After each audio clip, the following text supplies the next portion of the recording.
ভাপা পিঠে আমরা বিভিন্নভাবে বাড়িতে বানিয়ে থাকি, তবে আজ আমি তৈরি করব কাপ ভাপা পিঠে। এটা কেন বললাম, সম্পূর্ণ ভিডিওটি দেখলে আপনারা বুঝতে পারবেন আমি কেন বলেছি। সঙ্গে থাকুন, দেখতে থাকুন, আশা করছি আপনাদের ভালো লাগবে। দেখুন, আমরা বিভিন্নভাবেই ভাপা পিঠে বাড়িতে বানিয়েছি, কিন্তু এভাবে যদি আপনারা এখনও না বানিয়ে থাকেন, অনুরোধ করব একবার এভাবে কাপ ভাপা পিঠে বাড়িতে বানিয়ে দেখুন। চলুন কি করে বানালাম দেখে নিন।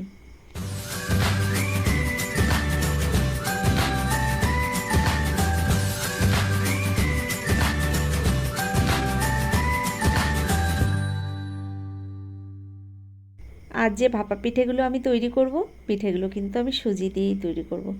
তার জন্য এখানে 1 কাপ সুজি নিয়েছি। প্রথম একটা বোলের মধ্যে আমি সুজিগুলো ঢেলে দিলাম। সুজিগুলো দেওয়ার পরে এবার এর মধ্যে দিয়ে দিলাম স্বাদ অনুযায়ী একটু লবণ। যে কোনো মিষ্টি খাবারে একটু লবণ না হলে যেন মিষ্টিটা ঠিকঠাক বোঝা যায় না। দিয়ে দিলাম লবণ, আর তারপরে দিয়ে দিলাম 2 চামচ পরিমাণে চিনি। সঙ্গে নিয়েছি এখানে উষ্ণ গরম দুধ, আর দুধটা কিন্তু আমি ঘন করে জাল দিয়ে নিয়েছি। দেখুন, এখানে একবারে কিন্তু দুধটা দেওয়া যাবে না, অল্প অল্প দুধ দিয়ে এই সুজিটাকে সুন্দর করে মেখে নিতে হবে। তো এভাবে আমি সুন্দর করে অল্প অল্প দুধ দিয়ে সুজিটাকে মেখে নিচ্ছি। 1 কাপ সুজি নিয়েছিলাম, সেই অনুযায়ী আমি এখানে 1 কাপ দুধ নিয়েছি। ভালো করে দুধটাকে এই সুজির মধ্যে দিয়ে আমি মেখে নিচ্ছি। নমস্কার বন্ধুরা, কেমন আছেন সবাই? নিশ্চয়ই সবাই ভালো আছেন, আমিও ভালো আছি। টিয়ার রান্নাঘর থেকে আমি তন্দ্রা। আজ নিয়ে এলাম সুজির কাপ ভাপা পিঠে। সম্পূর্ণ ভিডিওটি দেখার অনুরোধ রইল। সঙ্গে থাকুন, দেখতে থাকুন, আশা করছি আপনাদের ভালো লাগবে। আর ভিডিওটা দেখতে দেখতে যদি আপনাদের কোনো অংশ ভালো লেগে থাকে, অবশ্যই একটা লাইক দিয়ে চ্যানেলটিকে যারা এখনও সাবস্ক্রাইব করেননি, অবশ্যই আমার চ্যানেলটিকে সাবস্ক্রাইব করে পাশে থাকবেন। দেখুন, এখানে সুজিটাকে সুন্দর করে আমি মেখে একটা ঢাকনা দিয়ে ঢেকে রেখে দিলাম। চলে এলাম গ্যাসের ওপরে, একটা কড়াই গরম বসিয়ে দিয়েছি। ওই কড়াইয়ের মধ্যে দিয়ে দিলাম আমি ছোট্ট সাইজের একটা নারকেল কোড়া। এবার দেখুন, নারকেল কোড়ার মধ্যে আমি 200 গ্রাম আখের গুড় দিয়েছি। আপনারা এখানে চাইলে চিনি দিয়েও এই পুরটা রেডি করে নিতে পারেন। তো আমি এখানে আখের গুড় দিয়েই পুরটাকে এভাবে রেডি করে নিচ্ছি। দেখুন, আস্তে আস্তে এভাবে নেড়ে চেড়ে সুন্দর করে একটা পাক দিয়ে আমি রেডি করে নেব পুরটা। এটা সবাই জানেন আপনারা, আর এটা বানাতে খুব একটা সময়ের দরকার হয় না। দেখুন, গুড়টা একটু শক্ত শক্ত রয়েছে, এই গুড়টাকে আমি খুন্তি দিয়ে সুন্দর করে একটু চেপে চেপে ভেঙে দিলাম। বন্ধুরা, আজ যে পিঠেটা আমি তৈরি করব, এই পিঠাটা কিন্তু বাচ্চারা পেলে ভীষণ খুশি হবে, কারণ এত সুন্দর দেখতে হয়েছিল। কি বলবো আপনাদের, অবশ্যই আপনারা একবার এভাবে বাড়িতে বানিয়ে দেখবেন। পিঠে খেতে মন চাইলেই একদম অল্প সময়ের মধ্যে এই পিঠেটা কিন্তু আপনারা বাড়িতে বানিয়ে নিতে পারেন। মাত্র 10 মিনিট টাইম হাতে থাকলেই সুন্দর করে এই পিঠেটা বানিয়ে নিতে পারেন। কারণ এত সহজেই যে তৈরি করে নেওয়া যায়, এটা আপনারা না বানালে বিশ্বাস করতে পারবেন না। দেখুন, এখানে আমি পুরটাকে রেডি করে নামিয়ে নিয়েছি। ওই কড়াইয়ের মধ্যে দিয়ে দিলাম বেশ কিছুটা জল। কড়াইয়ের মধ্যে জলটাকে দেওয়ার পরে আমি একটা ঝাঁঝরি থালা বসিয়ে দিলাম। তারপর চলে এলাম এখানে যে আমি সুজিটাকে মেখে রেখেছিলাম, আরও একবার ভালো করে চামচ দিয়ে আমি নেড়েচেড়ে মেখে নিলাম। এবার দিয়ে দিচ্ছি, দেখুন, একদম অল্প পরিমাণে হাফ চিমটি মতো বেকিং সোডা। বেকিং সোডাটা দিয়ে আরও একবার ভালো করে আমি ফেটিয়ে নিচ্ছি সুজিটা। তো এভাবে ভালো করে ফেটিয়ে নেওয়ার পরে আমার এখানে কিন্তু ব্যাটারটা পুরোপুরি রেডি হয়ে গেছে। এত সহজেই ভাপা পিঠেটা তৈরি করে নেওয়া যায়, কি বলবো আপনাদের। দেখুন, এখানে ব্যাটারটা তো আগে থেকে রেডি হয়ে গেছে, আর এখানে নারকেলের পুরটা নিয়েছি। এতটা নারকেলের পুর আমার এখন প্রয়োজন নেই। তো এখান থেকে যতটা নারকেলের পুর আমার দরকার হবে, আমি ততটা নারকেলের পুর এখানে নিয়ে নিয়েছি। একদম নাড়ু সাইজে আমি একটু গোল গোল করে পাকিয়ে নিয়ে তারপর হাত দিয়ে একটু এভাবে চাপটা মতো বানিয়ে নিলাম।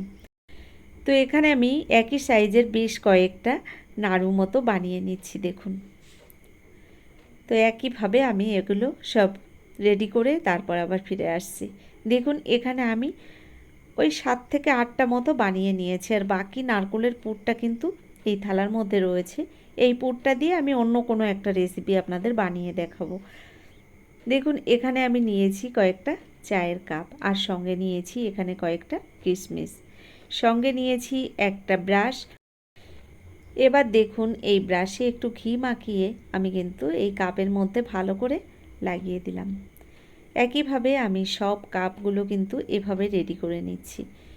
এই ঘিটা মাখিয়ে নিলে এই পিঠেগুলো কিন্তু সহজেই উঠে আসবে। তো এখানে আমি একইভাবে এই কাপগুলো সব ঘি মাখিয়ে নিলাম। আপনারা চাইলে এখানে সাদা তেলও ব্রাশ করে নিতে পারেন। দেখুন এবারে একটা কাপের মধ্যে আমি 1 চামচ পরিমাণে দিয়ে দিলাম যে সুজির ব্যাটারটা রেডি করে নিয়েছি। তার মধ্যে দিয়ে দিলাম নারকেলের পুর, ওপর দিয়ে আবারও 1 চামচ পরিমাণে দিয়ে দিলাম সুজির ব্যাটার। সুজির ব্যাটারটা দেওয়ার পরে একটু হাত দিয়ে ট্যাপ ট্যাপ করে দিতে হবে, তাহলে কিন্তু সুন্দর সেট হয়ে যাবে।